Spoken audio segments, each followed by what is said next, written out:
And welcome to This Is Now. First at noon, the FBI is offering a $100,000 reward for information leading to the arrest of the person responsible for the murder of Charlie Kirk. Investigators say they have good video of the suspect. Andres Gutierrez is in Orem, Utah with the latest. The FBI is asking for the public's help to identify this person of interest, dressed in a hat, sunglasses, and dark shirt that appears to have the American flag on the front. The suspect blended in well with a college institution. Conservative political activist Charlie Kirk was shot and killed while speaking at Utah Valley University Wednesday. Law enforcement sources tell CBS News there was just one shot, and it appeared to come from the roof of a nearby building. We kind of just saw Charlie fall backwards, and I don't know, it's like I've been replaying it so much in my head that it's kind of like, I hope I haven't messed it up. It's hard to process. Yeah, he just fell backwards and then we ducked and hid behind some stairs. Still sitting inside a campus building, water bottles, notebooks, and laptops. Outside, the FBI continues to process the scene. Investigators have also collected footwear impression, a palm print, and forearm imprints. Police say they found what they believe to be the murder weapon in a wooded area, a high-powered bolt-action rifle. After the shooting, we were able to track his movements as he moved to the other side of the building, jumped off of the building, and fled off of the campus and into a neighborhood. CBS News has learned Kirk's body will be flown on Air Force Two to his hometown in Arizona. Andres Gutierrez, CBS News, Orem, Utah. The assassination has shaken the country with graphic videos of Kirk's death circulating on social media. Former Hawaii residents now working at Utah Valley University say everyone is in shock. Kapiolani Richardson has more. Kalavai Afano of Kaneohe and Makana Rivera of Kahului just graduated from Utah Valley University, and both work there. They were not on campus when Charlie Kirk was fatally shot, but got a flurry of alerts from the university, including one that was recalled that said, "If shooter is near, run, hide, fight." It's pretty crazy to think about at first. Being here in Orem, Utah, you never really think that something like this would happen, and here it is just right in our backyard. I've lived here for 4 or 5 years now, and it's been nothing but safe. Definitely was in shock at it. It was kind of like in disbelief that there was an incident like that even happening. Art Hanneman, the Hawaii Republican Party chair, said Kirk's passion, conviction, and love for the youth of our country inspired an entire generation, and Hawaii Republicans are devastated. He was shot dead because he spoke of good, righteousness. Just really sad that we've taken this political violence to a level where it seems to be like gang violence. You don't have to be violent if someone disagrees with your political position. This is how democracies die. Hawaii News Now political analyst Colin Moore says this level of political violence can feed on itself. I don't think we've seen this level of political violence in this country since the 1960s. I mean, it has become more and more of a pervasive threat aimed at national figures, judges, state legislators, and ordinary citizens. And this is what is making it so dangerous. It's honestly horrifying, the fact that we can't just acknowledge an issue and discuss it properly. Before news of Kirk's death, Hawaii Senator Brian Schatz tweeted, "To hell with political violence, praying for safety for Charlie Kirk. Just absolutely stomach-churning." That was Kapiolani Richardson reporting. Charlie Kirk made at least one public appearance here on Oahu back in 2018. He and political commentator Candace Owens spoke at UH Manoa for an event organized by the Hawaii Republican Party and Young Republicans. The organizers said the goal was to promote free speech on campus. And at the direction of President Trump, Governor Green has ordered flags to be flown at half-staff at the state capitol in all state offices in memory of Kirk through Sunday. Green said in a statement that there's no place in Hawaii or in our country for political violence, and that we, quote, must never allow division to turn into hate or harm. Today marks 24 years since the September 11th terror attacks, and the city will honor 9/11 victims with a tribute of light. Honolulu Hale and Blaisdell Arena will be lit up in blue this evening in solidarity with cities across the nation, including Boston and New York City. Nearly 3,000 lives were lost on that day, including 9 with ties to Hawaii. The mayor's annual remembrance ceremony will also take place at 6 p.m. tonight near the Eternal Flame outside of Honolulu Hale. Today also marks 33 years since Hurricane Iniki devastated Kauai as a Category 4 storm.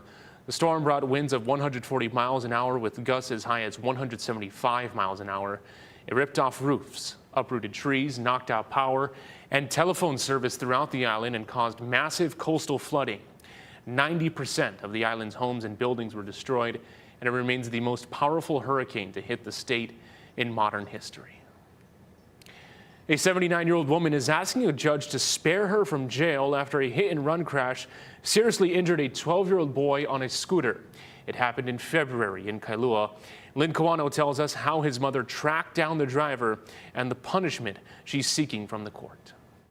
Sue Ann Roy was charged weeks after the incident with accident causing bodily injury. 79-year-old Sue Ann Roy pleaded no contest to the misdemeanor charge. On February 24th, 12-year-old Carlito Sims was riding his scooter to school when he was hit at Keolu Drive and Akalani Loop in Kailua. After she hit me, I kind of went with the car as she was hitting me. But the driver of the white Prius didn't stop. Sims went to the hospital to get stitches on his face. He suffered a sprained ankle and a concussion. Mom, Carly Williams, returned to the scene the next day, and after 4 hours, white Prius showed up. Did you hit my son with your car? No. Williams took this video as she confronted Roy. I did hit his skateboard, but not him. I didn't. Yeah, no, you him. hit him. Oh, and God. he had to get stitches. What's your name? So sorry. In May, Roy was charged. Williams wants the judge to sentence her to the maximum for the accident that injured her son, 1 year. This was a serious accident. She left the scene. She saw him on the roadway in the crosswalk bleeding, saw him and still decided to leave. Roy's attorney is seeking probation. The sentencing hearing is now set for December. I'm Lynn Kawano, Hawaii News Now. Maui Landed Pineapple has announced that it is looking at possibly selling or leasing its water source and infrastructure assets in West Maui. The company began studying that possibility earlier this year. MLP says the review comes as it looks to accelerate other parts of its business, including building much-needed housing units on Maui. There is a housing crisis, right? There is a feeling of a lack of water security. So I think there's no time like the present for us to get our assets into hands of folks who will put them into their most productive use. MLP says the study began before a lawsuit was filed against it by a group that includes the management of Kapalua Golf Course, whose fairways are turning brown because of a lack of water. MLP says there is no timeline on when a decision could be made. Meantime, upcountry Maui residents will get their water from a backup water source starting today. The Department of Water Supply is putting the Hamakua Poko wells into service to help make up for the ongoing water shortages in the upcountry system, which is heavily dependent on surface water. Samples were tested before the Hawaii Department of Health approved the use of the wells. DWS plans to continue using the backup source as long as necessary.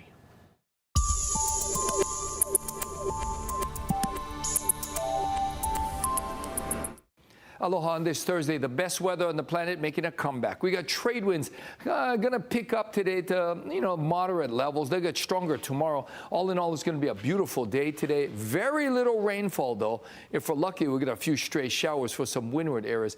And surf's on the decline, on all shores. That Kiko swell is pretty much done, but wind swell will begin picking up to about 3 to 5. And the South Shore pulses slowing down as well. Thank you, Guy. The city is preparing for a massive crowd at Kapiolani Park on Saturday with added police presence and transportation options. The tribute concert for the late musician Fiji gave out 25,000 free tickets, but the Tom Moffat Waikiki Shell, where the bands will play, only fits about 8,000 people. Everyone else will have to watch on a big screen from an overflow section at Kapiolani Park. Street parking will fill up fast, so the city is urging people to use public transportation. It is also providing shuttle services from the Blaisdell and Kapiolani Community College. Parking, there is no specific Waikiki Shell parking, and as I understand, there will barely be any parking anywhere. I don't mean to cramp your style, but I do want to make sure that when everybody arrives here, thinking about how you're going to get here and how you're going to leave here, that we do everything with the spirit of safety and a spirit of aloha and the spirit of respect. The concert is also happening at the same time as the UH football game in Manoa. And here's a reminder, you can watch the tribute concert for Fiji live on HawaiiNewsNow.com. Our live stream of the show starts on Saturday at 4 p.m. So log on for all the music and tributes to Fiji. Just ahead, 2 Hawaii GOP lawmakers respond to criticism about a trip to Washington, D.C., why they went to our nation's capital. Plus, the University of Hawaii is bracing for another wave of federal cuts. How much is expected to be slashed?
Welcome back. This is a live look at a 9/11 remembrance ceremony happening in downtown right now. This is in Tamarind Park at Bishop Square. Governor Josh Green and Mayor Rick Blangiardi will be providing remarks, and representatives from the city's emergency agencies are also in attendance. Today marks 24 years since the terrorist attack that claimed the lives of thousands of Americans.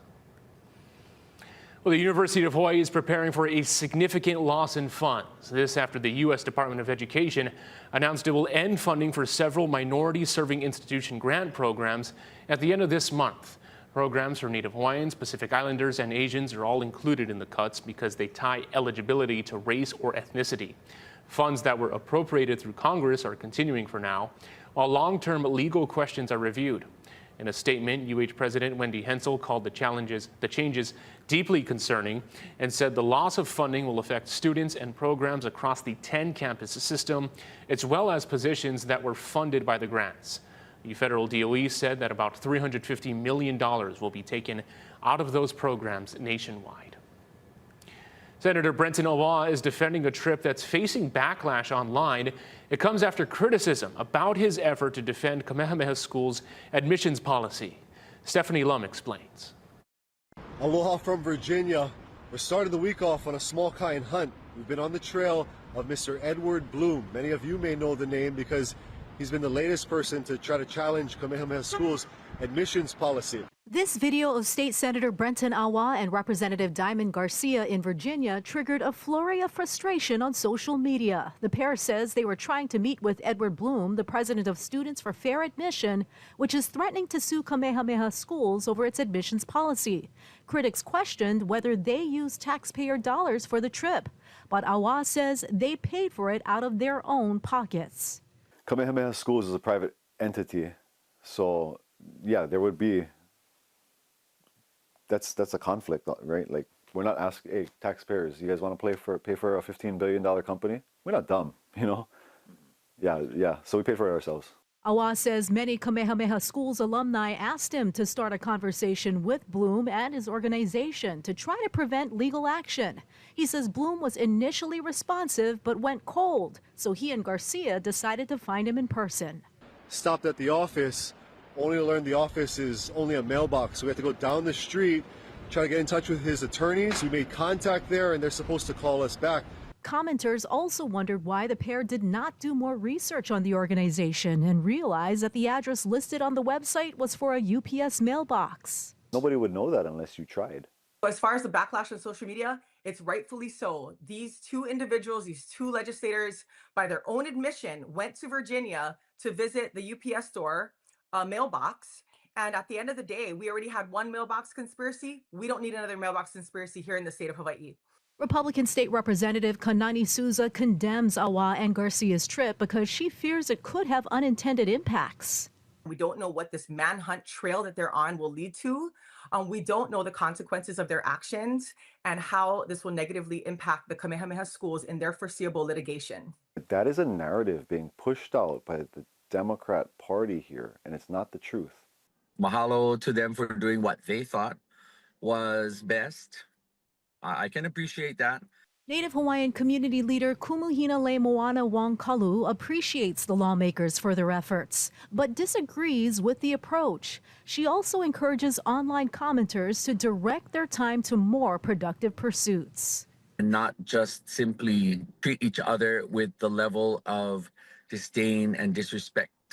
Awa and Garcia didn't get to meet Bloom on the trip and are now back in the islands. They're also still waiting to hear back from Bloom's attorneys. That was Stephanie Lum reporting. Give you a look outside right now on this Aloha Thursday. Guy has your 7-day first alert forecast after the break.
Alert weather with Guy Huggy. Aloha on this Thursday. We're saying bye-bye to what's left of Kiko. Not much an effect on our weather anymore, and the swell from Kiko is pretty much done as well. Now, there are some clouds upstream embedded with a few showers, but there's not a lot of rain out there. You can see a handful of windward spots picking up some minor splashes this morning. And those winds will run a little on the lighter side through today. Stronger trade winds are due back tomorrow. But it's going to be a beautiful day today, make no mistake about it. We just need more rain. We're not going to get it over the next few days. If anything, a slight uptick in windward showers is due tomorrow and again on Saturday. But again, rainfall totals over the next several days will be very, very sparse. Surf's going to be kind of sparse as well. We're looking at dropping swells island-wide. We still have a minor pulse up on the North Shore, out of season because we're still in the summer, and we're still getting some pulses up there, but not that big. And then the South Shore swell that picked up yesterday is on the way out, and the Kiko swell is done as well. But with the trade winds picking up speed tomorrow, that wind swell should be picking up too. So we got a nice long run of the best weather on the planet. We are expecting a slight boost in windward and Mocha showers tomorrow and on Saturday. Not a lot of rain. We'll still see a lot of sunshine. High temperature remaining around 90 degrees for the next several days. Thank you very much, Guy. Well, it is one of the most inspiring fundraisers of the year. The Kapiolani radiothon for kids helps some of Hawaii's sickest keiki and their families. Every dollar raised stays here in Hawaii. And Casey Lunn shows us how you can pitch in. Well, aloha. Now I'm getting my steps in here. We're in the rehab center at Kapiolani. Yes, yes. And this is actually a really important tool. And that's what we're talking about, right? With the 19th annual Kapiolani Radiothon for Kids, is raising the money that supports a lot of things like rehab, things outside of just the great care that these kids get. But we are also talking about things like incubators, the child life programs where they have the playroom, but we're in the rehab space. And I want to introduce Katie McAtee. She is a physical therapist with us at Kapiolani. Thank you for being with us today. Yeah, tell us a little bit about where we are and the purpose that this room specifically serves. So we have all different types of therapies here: speech therapy, physical therapy, occupational therapy, and audiology. We all work together for kids of different ages and different diagnoses to help them get back to where they were before injury or to help them reach their goals. We see a couple different types of diagnoses, from breaks, sprains, concussion, scoliosis, to cancer patients, cerebral palsy, and other more rare genetic conditions. Yeah, what's it like for you to be able to kind of literally walk some of these kids back to health and make sure that they're, when they are recovering, as they're recovering through different injuries, that they get the best rehab that they can get? It's really rewarding, and it's really cool to get to be a part of their stories, to be able to help them get from ground zero, not being able to move, to getting them back to walking, running, jogging, jumping. I love that. Okay, well, I want to talk to your colleague over here because we have something else cool that that donations support. Again, all the numbers that will be scrolling across your screen to donate. You can text, you can call. But I want to introduce Blaine Mendoza. What's up, Casey? How are you? How are you? So tell me about this. And you're a rehab aide here, Blaine Mendoza. Yeah. That's correct. So you know what? Instead of me telling you about it, Casey, jump on, my man. Jump on. Man. Here we go. I'll hold on. I probably should hold on to the mic, which is going to throw me off, okay? I'll give you a hand. Okay. Here you go. Okay. Spread those feet apart. Spreading the feet apart. All right, welcome to our video game arcade for PT, man. Okay. So stay still. I'm going to need to recalibrate you real quick. And it can support a man of my stature? Yeah, so right now, you see a bunch of numbers. All I want you to do is get them in order. Okay. Let's see. So right now, we're working on not number 4. I'm off the rails. I'm off the rails. Oh, come on. You got to get one, Casey. Okay. Have you reached it too? This is a lot harder. So right now, we're looking at your core strength, your which balance. Is obviously on par. I don't think so, dude. I feel like some of our patients do way better. Oh my gosh, they might. This is really shameful. This is really shameful. At least get one. Okay. Oh, you got it. All right, so now get to 2. Okay, I got 2 just by dude. How about 3? How about 3? I'm kind of doing the thing like when kids button mash video games. I'm just going all over the place, you know. Blaine Mendoza, thank you. Yeah, anytime, Casey. I might need. Can we get 3? Yeah, 3. Right before you leave. Right before you go. 3, please. Go. Oh, I don't know if I can do 5 minutes. Okay. I'm going to sit here and have to work on this, Blaine. I mean, that was pretty shameful. Thank you so much for all that you do. Thank you. Oh, my gosh. And I'm sweating again. We'll send things back in studio. Dang. I'm going to keep working on this. Oh, I got it. Nailed it. Nailed it. I got the 3. Thank you for that, Casey Lunn. Well, if you're planning to go to the Megabon at Leeward Community College, organizers say your best option is to take the rail. The Skyline will be open late on Saturday to help people get to and from the event. No parking will be available at the college, but there is parking at rail stations. You can also use the new limited edition Megabon theme holo cards to ride the rail. They'll be given out for free at the event. Gates open at 3:45, and the Skyline will run till 10:30 at night. Still to come, you don't see this too often. The unique emotional support animal waddling around Pennsylvania.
Welcome back. A Pennsylvania man who owns a sweater-wearing, emotional support alligator sat down recently to talk about all the attention coming his way.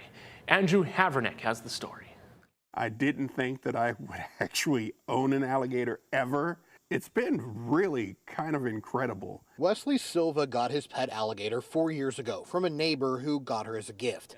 When they weren't able to care for her anymore, they asked Silva if he'd be interested.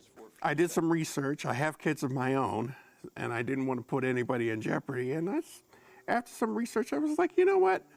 I'll take her. Since then, they've been everywhere. We've gone to restaurants. We've been to Denny's, where she's a star there. She gets VIP treatment. We've been out to Bob Evans. We've been out to the Wagon Wheel in West Brownsville. Silva says she always got a warm welcome. That is until nearly 2 weeks ago, when some shoppers at the West Brownsville Walmart reached out to Channel 11 about an alligator shopping in Walmart with its owner. It's been very positive, and I was really taken back by that. While Silva says Jinsei Oshi is registered as an emotional support animal, it's not allowed at Walmart. After our story, Walmart sent this statement saying in part, quote, "We welcome service animals in our stores, but it is unacceptable to expose members of the public to potential danger. Accordingly, alligators are not permitted on our premises." Silva says he's upset, but Alligators not allowed in Walmart.